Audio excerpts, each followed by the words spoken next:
தொடக்கத்தில் தமிழ்நாடு மட்டும்தான் இதை வந்து முழுமையாக எதிர்த்துட்டு இருந்தோம். நீட் தேர்வே வேணாம், நீட்டே எங்களுக்கு வேணாம் அப்படின்னு எதிர்த்துட்டு இருந்தோம்.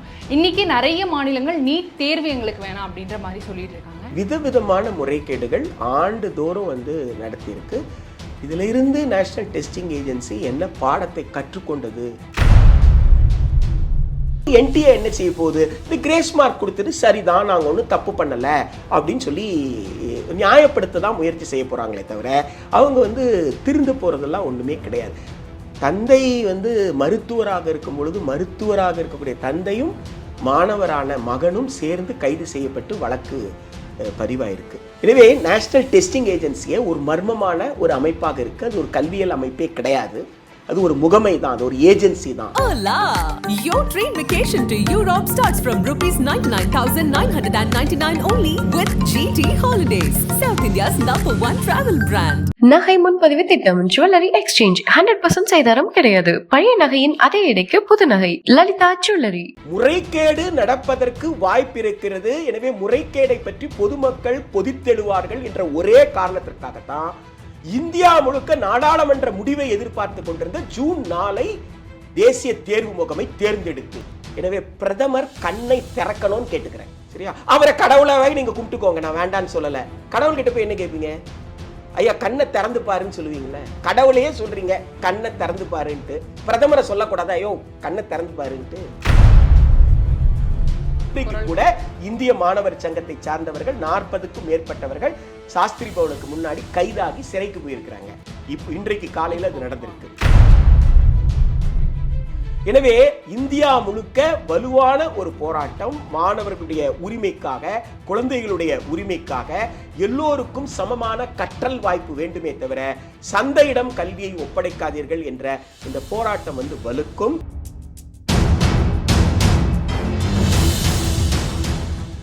மின்னம்பலம் நேயர்களுக்கு வணக்கம். இன்னைக்கு நம்மளுடைய விவாத களத்துல கல்வியாளர் பிரின்ஸ் கஜேந்திர பாபு ஐயா தான் இணைஞ்சிருக்காங்க. அவங்களை வரவேற்று நிகழ்ச்சிக்குள்ள போகலாம். வணக்கம் ஐயா. இன்னைக்கு வந்துட்டு ஒரு மிகப்பெரிய பேசு பொருளாகி இருக்குன்னா அது வந்து நீட் ஸ்கேம் அப்படின்றத பத்தி தான்.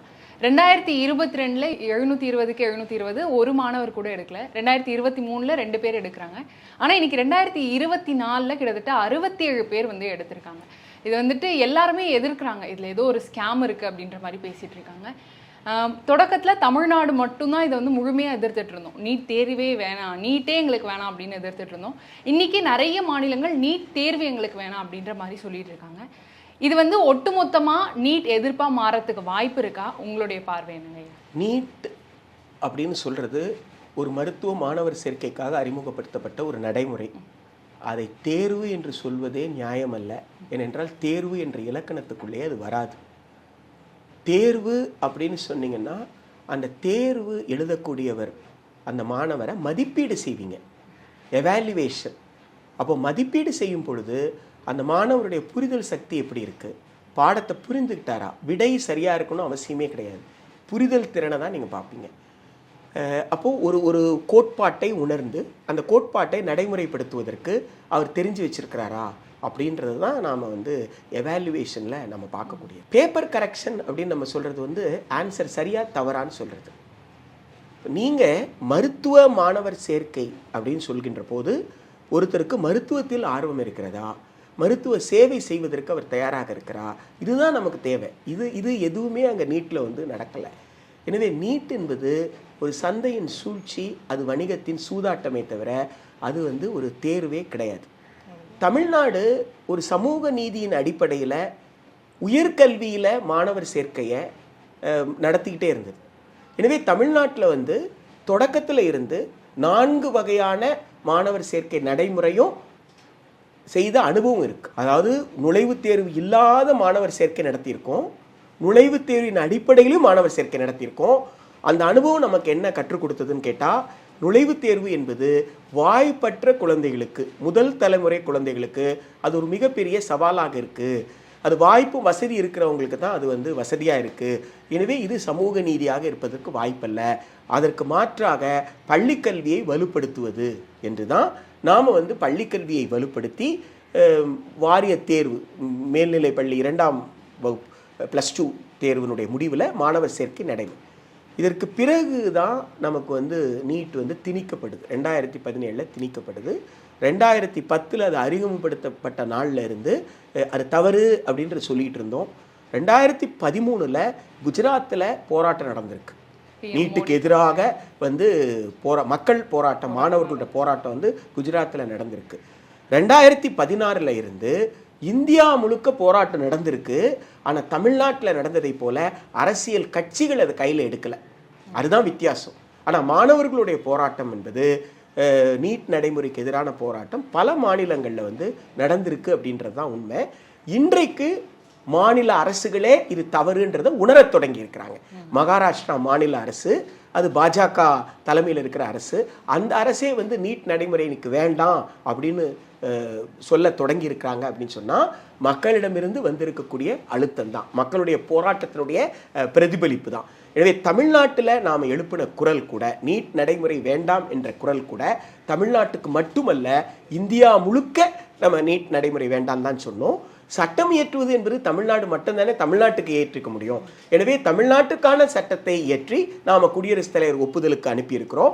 அதற்கு ஒப்புதல் கொடுக்காம ஒன்றிய அரசு வைத்திருப்பது என்பது அரசமைப்பு சட்டத்திற்கு ஏற்புடையதே கிடையாது. இப்படி இருக்க சூழ்நிலையில இன்னைக்கு நிறைய மாநிலங்கள், நீங்க சொன்ன மாதிரி மகாராஷ்டிரா அரசு கூட முழுமையாக எதிர்த்துட்டு இருக்காங்க. ஐயா, என்டிஏ வந்துட்டு 718 19 மதிப்பெண்கள்லாம் கொடுக்கறதுக்கு வாய்ப்பே இல்லை அப்படின்னு நிறைய மாணவர்கள் சொல்லும்போது, இல்லை அதெல்லாம் வந்துட்டு ஒரு கிரேஸ் மார்க்குன்னு நாங்கள் சொல்லி அதுக்கு நாங்கள் கொடுத்துருக்கோம். அந்த இடத்துல இருக்கக்கூடிய இன்விஜிலேட்டர் வந்துட்டு ரொம்ப லேட்டாக ஆன்சர் பேப்பர் கொடுத்தாரு, அதனால அதுக்கான மார்க்ஸ் கொடுத்துருக்கோம் அப்படின்றாங்க. இதுக்கெல்லாம் சேர்த்து ஒரு போராட்டம் நடந்துச்சு. அதுக்கு இன்னைக்கு உச்சநீதிமன்றமும் வந்துட்டு நோட்டீஸ் அனுப்பியிருக்காங்க என்டிஏக்கு.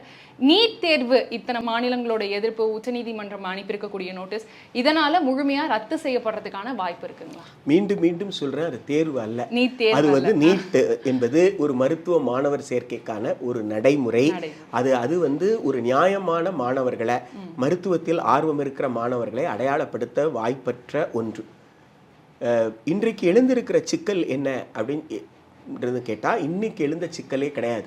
அந்த நடைமுறை எந்த வருடம் அறிமுகப்படுத்தப்பட்டதோ அன்றையிலிருந்து ஒவ்வொரு விதமான முறைகேடுகள் நடந்திருக்கு. ஆள்மாறாட்டமே நடந்திருக்கு. ஒருவருக்கு பதிலாக இன்னொருத்தர் எழுதியிருக்கிறார். தந்தை வந்து மருத்துவராக இருக்கும் பொழுது மருத்துவராக இருக்கக்கூடிய தந்தையும் மாணவரான மகனும் சேர்ந்து கைது செய்யப்பட்டு வழக்கு பதிவாயிருக்கு. நீட் ஸ்கோர் கார்டு டேம்பர் பண்ணியிருக்கிறாங்க. இப்படி விதவிதமான முறைகேடுகள் ஆண்டுதோறும் வந்து நடத்தியிருக்கு. இதில் இருந்து நேஷ்னல் டெஸ்டிங் ஏஜென்சி என்ன பாடத்தை கற்றுக்கொண்டது, அடுத்த முறை இந்த மாதிரி ஒரு தவறு நடக்காமல் இருக்கிறதுக்கு என்ன செய்தது என்பதை பற்றி எந்த விளக்கமும் இன்றைக்கு தேதி வரைக்கும் அவங்க கொடுக்கல. ரெண்டாவது, இவங்க இந்த 718 719 இந்த மாதிரி 18 19 எப்படி வந்தது? 4 மார்க்காக தானே கொடுக்குறீங்க. ஒரு கேள்விக்கு 4 மார்க்குன்னு சொன்னால் 716க்கு அப்புறம் 720 தானே வரணும். எப்படி வந்து 18 வரும் 19 வரும் அப்படின்னு சொல்லி கேட்கும்போது அவங்க சொன்னது தான், டைமை காம்பன்சேட் பண்ணுறதுக்காக நாங்கள் நார்மலைசேஷன் கொடுத்தோம் அப்படின்னு. இப்போ இந்த தேர்வு மையத்தில், குறிப்பிட்ட நான் சொன்ன அந்த தேர்வு மையத்தில் வெளியில் வந்து போராடின அந்த மாணவர்களுக்கு மீண்டும் அவர்கள் மொழியில் உண்டான கேள்வித்தாள் கொடுக்கப்பட்டது. ஒரு அரை மணி நேரம் நடந்திருக்கு அப்படின்னு சொன்னால் அந்த அரை மணி நேரம் கூடுதலாக அவர்களுக்கு கொடுக்கப்பட்டது. அப்போ அப்படி தான் அவங்க சொன்னாங்க. அந்த அன்றைக்கு தேதியில் என்டிஏ சொன்னது என்னென்னா, நாங்கள் அடிஷ்னல் டைம் கொடுத்துருக்கோம் அப்படின்னு தான் சொன்னாங்க. இப்போ அன்றைக்கு அடிஷ்னல் டைம் கொடுத்துருக்கேன்னு சொல்லியிருக்கீங்க, இன்றைக்கி வந்து நாங்கள் நார்மலைசேஷன் மார்க் கொடுத்துருக்கேன்னு சொல்கிறீங்க. அது எப்படி நியாயமாக இருக்க முடியும்? அப்போ இந்த மையத்துக்கு அடிஷ்னல் டைமு, இன்னொருத்தருக்கு நார்மலைசேஷன் மார்க்கா? அப்போ அது எப்படி வந்து சமநீதி ஆக முடியும்? இவருக்கு ஒரு நீதி அவருக்கு ஒரு நீதி என்றால் எப்படி சமநீதி ஆக முடியும் அப்படின்றது மிக முக்கியமான கேள்வி. கேள்வித்தாளில் கூட ஒரு மொழியில் நான் விண்ணப்பித்திருந்தால் அந்த மொழியில் தாள் கொடுக்காம எனக்கு வேறு மொழியில் கொடுத்தது கடந்த காலத்தில் கூட நடந்திருக்கு. அப்போ அதிலிருந்து இந்த ஆண்டு இன்னும் கொஞ்சம் நீங்கள் முன்னெச்சரிக்கையோடு நடந்துக்கிட்டு இருந்திருக்கணும். ஆனால் என்ன நடந்தது உங்களுக்கு? ஒரு மாநிலத்தில் ஒரு குறிப்பிட்ட மையத்தில் ஒரு குறிப்பிட்ட மொழியில் விண்ணப்பித்தவர்களுக்கு கொடுக்காம வேறு மொழியில் கொடுத்த உடனே அவர்கள் வந்து அந்த தேர்வு கூடத்தை விட்டு வெளியே வந்துட்டாங்க. தேர்வு கூடத்தை விட்டு வெளியே வந்தால் அதுக்கு பேப்பர் லீக்குன்னு சொல்லாமல் வேறு என்ன சொல்லுங்க? கேள்வித்தாள் கசிவுன்னு சொல்லாமல் வேறு என்ன சொல்ல முடியும்? ஏனென்றால் கேமரா முன்னாடி அவங்க வந்து கேள்வித்தாளை வச்சுக்கிட்டு அவங்க வந்து போராடுறாங்க. இது எங்கள் கேள்வித்தாள் கிடையாது, நாங்கள் கேட்ட மொழி கிடையாதுன்றாங்க. கேமராவில் அது பதிவானால் அதை ஜூம் பண்ணால் நீங்கள் கொஸ்டினை பார்க்க முடியாதான்றது தான். இப்போ லீக் இல்லைன்னு எப்படி சொல்கிறீங்க? இது ஒன்று. ரெண்டாவது இவங்க இந்த 718 719 இந்த மாதிரி 18 19 எப்படி வந்தது? 4 மார்க்காக தானே கொடுக்குறீங்க. ஒரு கேள்விக்கு 4 மார்க்குன்னு சொன்னால் 716க்கு அப்புறம் 720 தானே வரணும். எப்படி வந்து 18 வரும் 19 வரும் அப்படின்னு சொல்லி கேட்கும்போது அவங்க சொன்னது தான் டைமை காம்பன்சேட் பண்ணுறதுக்காக நாங்கள் நார்மலைசேஷன் கொடுத்தோம் அப்படின்னு. இப்போ இந்த தேர்வு மையத்தில் குறிப்பிட்ட நான் சொன்ன அந்த தேர்வு மையத்தில் வெளியில் வந்து போராடின அந்த மாணவர்களுக்கு மீண்டும் அவர்கள் மொழியில் உண்டான கேள்வித்தாள் கொடுக்கப்பட்டது. ஒரு அரை மணி நேரம் நடந்திருக்கு அப்படின்னு சொன்னால் அந்த அரை மணி நேரம் கூடுதலாக அவர்களுக்கு கொடுக்கப்பட்டது. அப்போ அப்படி தான் அவங்க சொன்னாங்க. அந்த அன்றைக்கு தேதியில் என்டிஏ சொன்னது என்னென்னா நாங்கள் அடிஷ்னல் டைம் கொடுத்துருக்கோம் அப்படின்னு தான் சொன்னாங்க. இப்போ அன்றைக்கு அடிஷ்னல் டைம் கொடுத்துருக்கேன்னு சொல்லியிருக்கீங்க, இன்றைக்கி வந்து நாங்கள் நார்மலைசேஷன் மார்க் கொடுத்துருக்கேன்னு சொல்கிறீங்க. அது எப்படி நியாயமாக இருக்க முடியும்? அப்போ இந்த மையத்துக்கு அடிஷ்னல் டைமு இன்னொருத்தருக்கு நார்மலைசேஷன் மார்க்கா? அப்போ அது எப்படி வந்து சமநீதி ஆக முடியும்? இவருக்கு ஒரு நீதி அவருக்கு ஒரு நீதி என்றால் எப்படி சமநீதி ஆக முடியும் அப்படின்றது மிக முக்கியமான கேள்வி. இதையெல்லாம் கடந்து இன்னொரு முக்கியமான கேள்வி என்ன ஆகுதுன்னா, ஒரு விளையாட்டை ஆரம்பிப்பதற்கு முன்னாடி தான் விதிகளை சொல்லணும். நீங்கள் விளையாட்டு முடிந்த பிறகு நீங்கள் வந்து விதிகளை எப்படி புதுசாக சொல்ல முடியும்? எனவே நீங்கள் அறிவிக்கை கொடுக்கும்போது பப்ளிக் நோட்டீஸ் கொடுக்கும் பொழுது நீங்கள் அதில் இப்படி நார்மலைசேஷன் மார்க் கொடுக்கறதை பற்றி எதுவுமே சொல்லலை. அது நீதிமன்ற தீர்ப்பின் அடிப்படையில் இருந்தால் இப்படி ஒரு நீதிமன்ற தீர்ப்பு வந்ததுனால இப்படி ஒரு நடைமுறை இந்த ஆண்டிலிருந்து இருக்குது அப்படின்னு நீங்கள் சொல்லியிருக்கணும். அதை ஏன் நீங்கள் வெளிப்படையாக எல்லோருக்கும் தெரியும்படியாக நீங்கள் சொல்லலை அப்படின்றது ஒரு மிக முக்கியமான கேள்வி. இன்னொன்று என்ன சொல்கிறாங்க, 2 கேள்வியில் பதில்கள் அவங்க வந்து 4 பதில்கள் கொடுப்பாங்க மல்டிபிள் சாய்ஸில். 4லேருந்து ஒரு பதில் கரெக்டாக இருக்கும். நீ ஒரு பதிலை தேர்ந்தெடுக்கணும். சரியான பதிலை தேர்ந்தெடுத்தால் 4 மதிப்பெண், தவறான பதிலை நீ தேர்ந்தெடுத்துட்டா நீ எடுத்த மதிப்பெண்லேருந்து நாங்கள் 1 மார்க் எடுத்துருவோன்றாங்க. நெகட்டிவ் மார்க்குன்னு சொல்கிறாங்க. அப்போ நீங்கள் என்ன சொல்லியிருக்கீங்க என்கிட்ட, எனக்கு சந்தேகம் இருந்தால் நான் அதை எழுதக்கூடாது, எழுதி தவறாக போயிடுச்சுன்னா மார்க் எடுத்து. அப்போ நான் என்ன செய்திருப்பேன்? நான் வந்து எழுதியிருக்க மாட்டேன். அந்த கேள்வியை வந்து நான் விட்டுட்டுருப்பேன். நான் இப்போ என்ன சொல்கிறீங்க, அந்த குறிப்பிட்ட மல்டிபிள் சாய்ஸில் 2 சாய்ஸும் கரெக்ட் ஆன்சர். அதனால அந்த கேள்வி யாரெல்லாம் எழுதுனாங்களோ அவங்களுக்கு 4 மார்க் கொடுத்துட்டேன்றீங்க.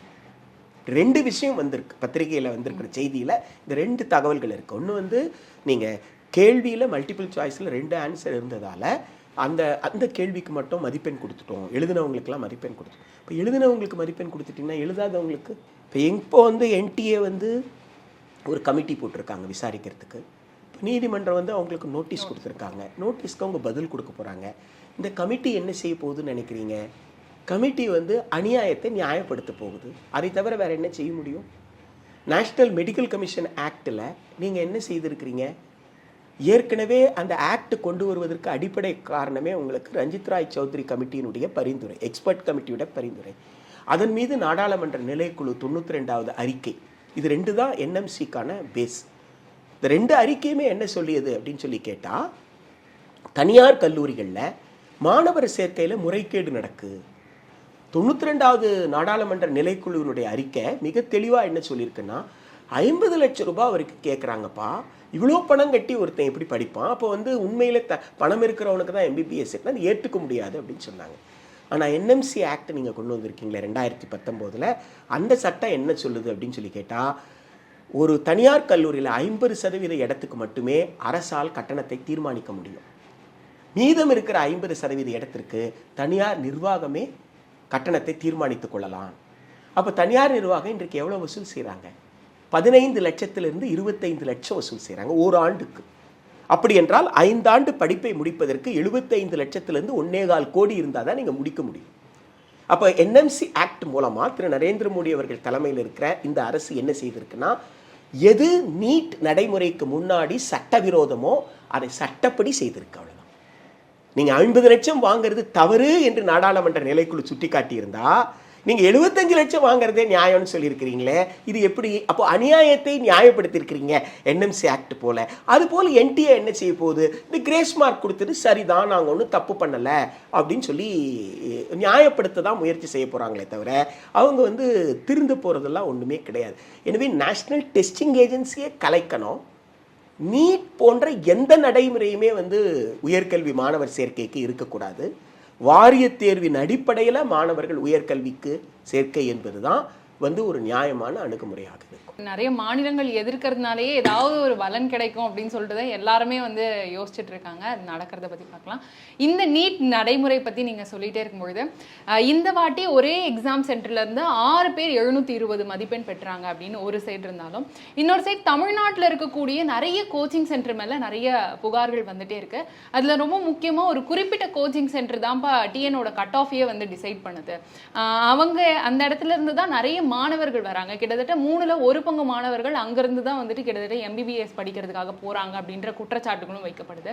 இந்த கோச்சிங் சென்டர்ஸ் பண்ணக்கூடிய ஸ்கேம் என்னங்கய்யா? ஒரு சந்தையிடம் இந்த பொறுப்பை நீங்கள் ஒப்படைத்தால் எந்த மாதிரியான முறைகேடு நடக்கலாம், இந்த மாதிரி தான் நடக்கும் நீங்க யூகிக்கவே முடியாது. நீங்க உங்களால் யூகிக்க முடியாத அளவிற்கு என்னதான் எந்த தொழில்நுட்பத்தை நீங்கள் பயன்படுத்தினாலும் அதையெல்லாம் கடந்து பல்வேறு முறைகேடுகள் நடப்பதற்கான எல்லா வாய்ப்பும் இருக்கிறது. 2016 கடுமையாக நீட் நடைமுறைக்கு எதிரான குரல் எழுந்து 2017 அது மக்கள் போராட்டமாக அது வெடித்த போது கூறப்பட்டது என்னன்னு கேட்டால், இந்த நடைமுறை பள்ளி கல்வியை செல்லா காசு ஆக்கிடும். பள்ளிக்கூடத்தில் வகுப்பறை செயல்பாடு, கற்றல் கற்பித்தல் செயல்பாட்டுக்கு மாற்றாக பயிற்சி கூடத்தை நோக்கி மாணவர்களை நகர்த்தோம். அப்போ பயிற்சி கூடத்தில் ஒரு குறிப்பிட்ட தேர்வுத்தாளை எழுதுவதற்கான பயிற்சியை தான் அவர் பெற போறாரே தவிர அவர் ஒரு பாடத்தை முழுமையாக படிக்க போறதில்லை. அதன் விளைவு என்ன ஆக போகுதுன்னா, இயற்பியல் அறிஞர், வேதியியல் அறிஞர், விலங்கியல் அறிஞர், தாவரவியல் அறிஞர் என்று அந்த துறை சார்ந்த அறிஞர்கள் வருவதே இனி நமக்கு சிக்கலை ஏற்படுத்த போகுது. ஏனென்றால் நமக்கு ஒரு 10 ஆண்டுகளுக்கு முன்னாடி நம்ம நிலை எப்படி இருந்ததுன்னா, உலகத்திலேயே அதிகமான விஞ்ஞானிகளை கொண்ட நாடுகளில் 2வது நாடாக இந்தியா போற்றப்பட்டது. Second highest scientist in the world. அப்படி இப்போ இந்தியாவில் உருவான அறிஞர்கள், பல்வேறு துறை சார்ந்த அறிவியல் அறிஞர்கள் உலகத்தின் பல பகுதிகளில் தங்களுடைய பங்களிப்பை செய்துட்டு இருந்தாங்க. ஆய்வில் அவங்க பங்களிப்பை செய்துக்கிட்டு இருந்தாங்க. அப்படிப்பட்ட ஒரு நாட்டில் நீங்கள் ஒரு குறிப்பிட்ட தேர்வு அல்லது குறிப்பிட்ட மாணவர் சேர்க்கை நடைமுறைக்கு அந்த நடைமுறைக்கான பயிற்சிக்கு மட்டுமே தள்ளிட்டிங்கன்னா, இப்போ வேதியியலை படிக்க மாட்டேன். நான் 15 வயதுலேருந்து 17 வயதுக்குள்ள நான் மேல்நிலை பள்ளி கல்விக்கு நான் வர்றேன்னா, என் வயதுக்கு தகுந்தாற் போல ஒரு பாடத்திட்டத்தை கொடுத்துருக்குறீங்க. அந்த பாடத்திட்டத்தை நான் எப்படி படிக்கிறேன்னா, வேதியியலாக படிக்கிறேன்.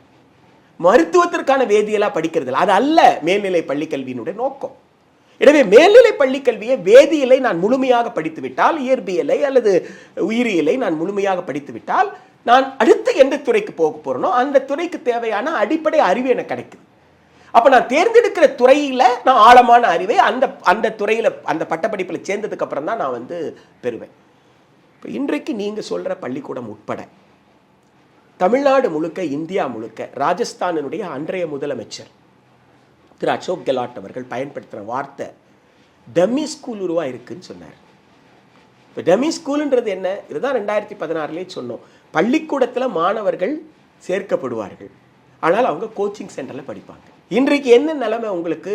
சில பள்ளிக்கூடங்களில் என்ன சொல்கிறாங்கன்னா, மாணவர்களை பயாலஜி, ஃபிசிக்ஸ், கெமிஸ்ட்ரி அப்படின்ற குரூப்புக்குள்ளே நீங்கள் சேர்த்திங்கன்னா, அந்த சேர்த்த உடனே என்ன செய்கிறாங்க, நீ நீட்டும் சேர்ந்து பயிற்சி எடுத்துக்க போறியான்ற கண்டிஷன் வைக்கிறாங்க. அப்படி எடுத்தால் தான் அவங்களுக்கு பயாலஜி குரூப் கொடுக்குறாங்க.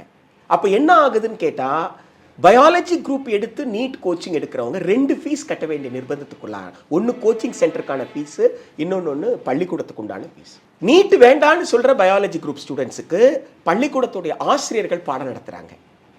நீட்டு போகிறேன் அப்படின்னு சொல்கிறவங்களுக்கு பள்ளிக்கூடத்தோட ஆசிரியர்களே பாடம் நடத்துறது இல்லை, அவங்க வகுப்பறையில் கோச்சிங் சென்டர்லேருந்து ட்ரெயினர் கிளாஸ் நடத்துகிறாங்கன்ற. அப்போ +1 நேரடியாக என்ன தொடங்குதுன்னு கேட்டால், நீட் நடைமுறைக்கான பயிற்சி தொடங்குது. பேசிக்கே இல்லை. அப்போ பேசிக் இல்லாமல் நீங்கள் அடிப்படையான அந்த அறிவை பெறுவதற்கு முழுமையாக உங்களை நீங்கள் ஈடுபடுத்திக்காம எப்படி ஒரு ஆற்றல் மிக்க மாணவரை உயர்கல்விக்கு நீங்கள் தேர்ந்தெடுக்க முடியும்? எனவே இந்த சிக்கலுடைய ஒரு வடிவம் தான் இப்போ இந்த கோச்சிங் சென்டருக்குள்ள போட்டி. என்னன்னா, எந்த அளவுக்கு டெக்னாலஜியை யார் அதிகமாக பயன்படுத்துகிறாங்க. அப்போ அந்த டெக்னாலஜியை பயன்படுத்தி பயிற்சி கொடுக்கறது அப்படின்னு சொல்லும் பொழுது, அந்த மாணவர் எந்த அளவிற்கு மன அழுத்தத்திற்கு உள்ளானால், அதுதானே ரொம்ப முக்கியமானது. ஒரு 100 பேரையும் 200 பேரையும் அந்த பள்ளியில் சேர்த்துருக்கீங்க அப்படின்னு சொன்னால், உங்கள் பத்திரிகையில் வரக்கூடிய விளம்பரத்திலிருந்து உங்களுக்கு என்ன தெரியுதுன்னா, ஒரு 30 பேர் 40 பேர் வந்திருப்பாங்க. வராமல் போன மிச்சம் 150 பேரோட நிலைமை என்ன? ஆனால் வராமல் போன அந்த 150 பேரும் இதே மன அழுத்தத்துக்கு தானே உள்ளாகி இருப்பாங்க. அப்போ என்ன சப்போர்ட் சிஸ்டம் இருக்கு அவங்களுக்கு? அதில் என்ன நடந்திருக்கும்? ஏன் அவங்க மட்டும் அத்தனை பேர் நாம யூகிக்கவே முடியாது. என்ன முறைகேடு வேணாலும் நடந்திருக்கலாம். இதுவே முறைகேடு தானே. வகுப்பறையில் போயிட்டு முழுசா படிக்காம நான் கோச்சிங் சென்டர்ல இருந்து ட்ரெயினர் எனக்கு ட்ரைனிங் கொடுத்துருக்கான்னா அங்க தொடங்குது அந்த முறைகேடு. எனவே மொத்தமே முறைகேடுல மட்டும்தான் இந்த நடைமுறையில நான் அதிக மதிப்பெண் பெற முடியும்னு சொன்னா அப்ப அந்த நடைமுறை தவறு, நீட் நடைமுறை தவறு என்று சொல்வதை தவிர வேற என்ன நம்மால சொல்ல முடியும்? நிறைவான ஒரு கேள்விங்கய்யா.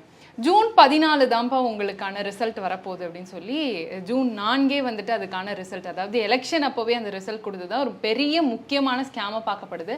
மாணவர்களுக்கு பெற்றோர்களுக்கும் இந்த விழிப்புணர்வு போய் சேர்ந்துச்சா அப்படின்றது ஒரு கேள்விக்குறியா இருக்கு. எல்லா மாணவர்களும் பெற்றோர்களும் இதை சார்ந்து ஒரு போராட்டம் நடத்துறாங்களா அப்படின்னு நம்மளால பார்க்க முடியுது. அது மட்டும் இல்லாமல் பொதுமக்களுக்கு இந்த செய்தி போய் சேர்ந்துதா? அதற்கான காரணமும் ஜூன் 14 வெளியிடாம ஜூன் 4 வெளியிட்டது அந்த அரசியல் அதற்கான அறிவிப்பும் வந்ததுனால இது மறைக்கப்பட்டது அப்படின்னும் பார்க்கப்படுது. இப்போ நிறைய மாநிலங்கள் எதிர்த்துட்டு இருக்கும்போது இன்னும் மாணவர்களும் பெற்றோர்களும் அவங்களுடைய போராட்டங்களை வலு பண்ணா நீட்டை முழுமையாக ஒழிக்க முடியுங்களாங்கய்யா? அடிப்படையில் நேஷ்னல் டெஸ்டிங் ஏஜென்சி அது நடத்துறதுக்கு முன்னாடி சிபிஎஸ்சி நடத்திட்டு இருந்தாங்க. இந்த நீட் நடைமுறை சிபிஎஸ்சியால் அறிமுகப்படுத்தப்பட்டது. அதுக்கப்புறம் தான் தேசிய தேர்வு முகமைன்னு சொல்லப்படுற நேஷ்னல் டெஸ்டிங் ஏஜென்சிக்கு அந்த பொறுப்பை கொடுத்தாங்க. இந்த நேஷ்னல் டெஸ்டிங் ஏஜென்சி ஒரு அகாடமிக் பாடியே கிடையாதுங்க. முதல்ல அது ஒரு கல்வியல் அமைப்பே கிடையாது. பல்கலைக்கழகம்ன்றது ஒரு கல்வியல் அமைப்பு. நீங்கள் மேல்நிலை பள்ளி கல்விக்கு தமிழ்நாட்டில் போர்ட் ஆஃப் ஹையர் செகண்டரி அப்படின்னு வச்சுருக்கிறீங்க. மேல்நிலை பள்ளிக்கல்வி வாரியம்னு ஒரு வாரியத்தை நீங்கள் வச்சுருக்கீங்க. அதுபோல் ஒன்றிய அரசில் மத்திய இடைநிலை கல்வி வாரியம்னு வச்சுருக்கீங்க. இந்த மத்திய இடைநிலை கல்வி வாரியமாகட்டும், தமிழ்நாட்டில் இருக்கிற இடைநிலை கல்வி வாரியம், மேல்நிலை கல்வி வாரியம், இந்த 2 வாரியமா இதெல்லாம் எக்ஸ்பர்ட் பாடி. காரணம் என்னென்னா கல்வியலில் தேர்ச்சி பெற்ற, அனுபவம் பெற்ற, பயிற்சி பெற்ற, தகுதி வாய்ந்த அந்த ஆளுமைகள் அங்கே பாடத்திட்டத்தை உருவாக்கி அந்த பாடத்திட்டத்தின் ஒரு கூறு தான் மதிப்பீட்டு முறை. ஆனால் இங்கே முகமை இது முழுக்க முழுக்க சுயநிதியில் இயங்குது. 50 கோடி ரூபாய் முதல்ல ஒன்றிய அரசு ஒதுக்கி கொடுத்தாங்களே தவிர அதுக்கப்புறம் ஆண்டு அதோட செலவுகளை அது தேர்வு கட்டணமாக வசூல் பண்ணுற பணத்திலிருந்து அது இது ஒரு முகமை, இது ஒரு ஏஜென்சி தான். இதில் பல கேள்வித்தாள் உருவாக்குறதுல இருந்து, ஓஎம்ஆர் ஷீட்டில் இருந்து, வேல்யூவேஷன்ல இது எல்லாமே கேள்வித்தாளை சரிபார்ப்பதிலிருந்து இது அனைத்துமே அவுட் சோர்ஸ் பண்ணுறாங்க, வேற முகவர்கள்கிட்ட கொடுத்து பண்ணுறாங்கன்ற செய்தி நமக்கு பத்திரிகைகள் மூலமாக தெரிய வருது. இது ஒரு வெளிப்படைத்தன்மை இல்லை. யார் பண்ணுறாங்க, எங்கே பண்ணுறாங்க, உள்நாட்டில் பண்ணுறாங்களா, வெளிநாட்டில் பண்ணுறாங்களா, வெளிநாட்டு ஏஜென்சி கிட்ட கொடுக்குறீங்களா, இதெல்லாம் கூட கேள்வியாக எழுது. எனவே நேஷ்னல் டெஸ்டிங் ஏஜென்சியை ஒரு மர்மமான ஒரு அமைப்பாக இருக்குது. அது ஒரு கல்வியல் அமைப்பே கிடையாது. அது ஒரு முகமை தான், அது ஒரு ஏஜென்சி தான். அப்போ அந்த ஏஜென்சிக்கு என்ன தெரியுதுன்னா, நம்மால் ஒவ்வொரு ஆண்டும் நடக்கக்கூடிய எந்த முறைகேட்டையும் தடுக்க முடியலன்னு தெரியுது. அதுக்கு இந்த ஆண்டு முறைகேடு இந்த ஆண்டை பொறுத்த வரைக்கும் கடந்த ஆண்டு அதிகம், அதாவது உச்சத்தில் வந்திருக்கு. இதுதான் உச்சமா நமக்கு தெரியுது. இதை விட மோசமான முறைகேடு அடுத்த வருஷம் நடக்குமான்னு நம்மளால இப்போ யூகிக்க முடியல. ஏன்னா ஆண்டுக்கு ஆண்டு முறைகேடுனுடைய தன்மை மாறிக்கிட்டே இருக்கு. முறைகேடு நடப்பதற்கு வாய்ப்பு இருக்கிறது. எனவே முறைகேடை பற்றி பொதுமக்கள் கொதித்தெழுவார்கள் என்ற ஒரே காரணத்திற்காகத்தான் இந்தியா முழுக்க நாடாளுமன்ற முடிவை எதிர்பார்த்து கொண்டிருந்த ஜூன் 4 தேசிய தேர்வு முகமை தேர்ந்தெடுக்கு. இல்லைன்னா எதற்காக ஜூன் 4 தேர்ந்தெடுக்கணும்? நீ 2 நாள் கழித்து கூட நீங்க அதை வெளியிட்டு இருக்கலாம், இல்ல 2 நாளுக்கு முன்னாடி கூட நீங்க வெளியிட்டு. ஏன்னா ஜூன் 1 தேர்தல் முடிஞ்சிருச்சு. ஜூன் 3 கூட நீங்க வெளியிட்டு இருக்கலாம், அல்லது ஜூன் 7 கூட நீங்க வெளியிட்டு இருக்கலாம். இந்த வாரத்தில் வெளியிட்டதே தவறு. அதுலேயே ஜூன் 4 நீங்க தேர்ந்தெடுத்திருக்கீங்கன்னா மக்களுடைய அனைத்து கவனமே நாடாளுமன்ற தேர்தலை நோக்கி இருக்கும். இதுல கவனம் இருக்காது என்ற ஒரே காரணத்திற்காக தான் ஜூன் 4 தேர்ந்தெடுத்தாங்க. ஒரு நியாயமான கல்வியல் அமைப்பு இதை செய்திருக்காது. யூனிவர்சிட்டி இதை செய்திருக்காது. பல்கலைக்கழகத்தில் ஒரு தேர்வு நடத்தியிருந்தா நிச்சயமாக பல்கலைக்கழகம் தேர்வு முடிவை அது இது போல் நாடாளுமன்ற தேர்தல் முடிவு வர்ற அன்னைக்கு அறிவித்திருக்காது. தேர்வு வாரியம், அது இடைநிலை கல்வி வாரியமாக இருக்கட்டும், ஒன்றிய அரசு அல்லது மாநில மேல்நிலை பள்ளி கல்வி, அவங்க நிச்சயமாக தேர்வை ஜூன் 4 தேர்ந்தெடுக்க. ஏன்னா அவங்கெல்லாம் கல்வியல் அமைப்பு, இது ஒரு ஏஜென்சி. அப்ப இந்த முகமை தான் செய்த தவறை தெரிந்துதான், தன் தவறை மறைப்பதற்காகத்தான், தன் தவறை பற்றிய மிகப்பெரிய விழிப்புணர்வு வரக்கூடாதுன்ற காரணத்துக்காக தான் ஜூன் 4 வந்து அவங்க வந்து தேர்ந்தெடுத்திருக்காங்க. அதில் எனக்கு எந்த விதமான வேற எந்த காரணமும் என்னால் வந்து ஜூன் 4 அவங்க தேர்ந்தெடுத்ததற்கு என்னால் கண்டுபிடிக்கவே முடியும். எப்படி யோசித்து பார்த்தாலும் ஒரு தவறை மறைப்பதற்காக தேர்ந்தெடுக்கப்பட்ட நாளாகத்தான் ஜூன் 4 வந்து நான் வந்து பார்க்குறேன்.